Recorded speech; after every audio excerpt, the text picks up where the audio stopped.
எல்லா வகையிலையுமே audio video டெக்னிக்கலாக மியூசிக்காக acting எல்லாத்துலேயுமே ஒரு மாஸ்டர் பீஸு. தமிழில் எப்படி ஒரு பொன்னியின் செல்வனோ அந்த மாதிரி இது ஒரு ஹாலிவுட்டுக்கு ஒரு படம் லேகா 3 மணி நேரமாக நல்லா இருக்கா நல்லா இல்லை எல்லாத்தையும் தாண்டி தியேட்டரில் வந்து உட்காந்து ஒரு 3 மணி நேரம் நல்லா என்ஜாய் பண்ணிட்டு எக்ஸ்பீரியன்ஸ் பண்ணிட்டு போகலாம். செம்மையாக இருக்குது. ஒரு நிறைவான ஒரு படமாக இருக்குது. நோலன் படத்தில் நம்ம லேகை பற்றிலாம் பேசுகிற அளவுக்கு நம்மளுக்கு அறிவு கிடையாது. அதை பற்றிலாம் பேசக்கூடாது. இது வந்து ஒரு எக்ஸ்பீரியன்ஸ். பொன்னியின் செல்வன் எப்படி வந்து 3 மணி நேரம் பார்க்குறோமோ, துரந்தர் எப்படி 4 மணி நேரம் பார்க்குறோமோ, அந்த மாதிரி இது தாராளமாக 3 மணி நேரம் தாராளமாக தேட்டரில் வந்து பார்க்கலாம். தமிழ்லேயே வந்திருக்கேன், அதனால் அவங்களுக்கு கண்டிப்பாக புரியும். இது எல்லாம் நம்ம ராமாயண மகாபாரதம் மாதிரி தான். அந்த மாதிரி ஒரே கதை தான், உலகம் ஃபுல்லாக ஒரே கதை தான். ஸோ கதை எல்லாருக்குமே ஏற்கனவே தெரிஞ்ச கதை தான், சின்ன பிள்ளையிலேருந்து கேள்விப்பட்ட கதை தான். ஸோ கதையில் எந்த குழப்பமும் கிடையாது, தெளிவாக இருக்குது. 10க்கு 11.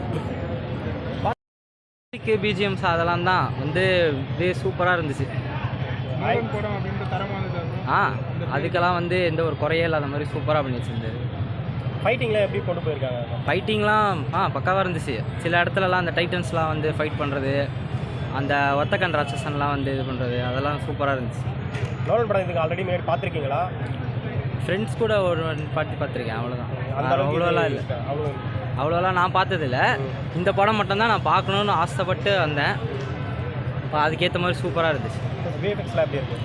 அதெல்லாம் ப்ரோ அது சொன்னல பக்காவாக இருந்துச்சு. அது ஃபர்ஸ்ட் ஹாஃப் எப்படி போகுது, செகண்ட் ஹாஃப் எப்படி போகுது? எதுலேயுமே அவ்வளோ பெருசாக லேக் இல்லாத மாதிரி எனக்கு எதுவும் இல்லை.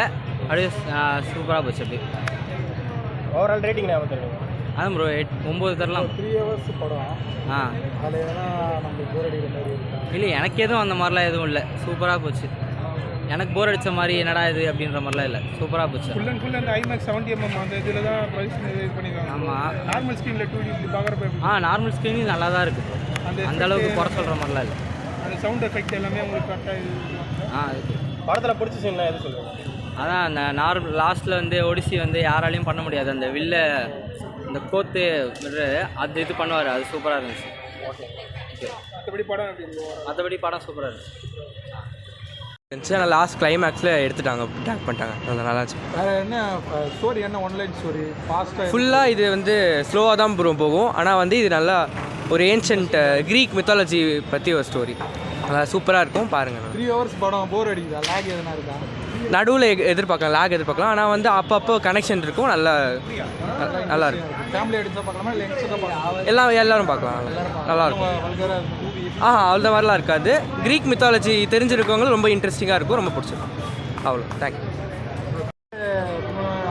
அதிகமாக இருக்கும் வெப் சீன்ஸ், அது எப்படி வந்துருக்கு?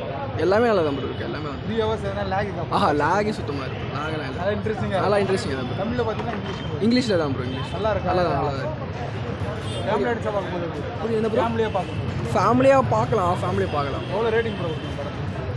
எவ்வளோ கூட 10க்கு எவ்வளோ? 10 தான் ப்ரோ.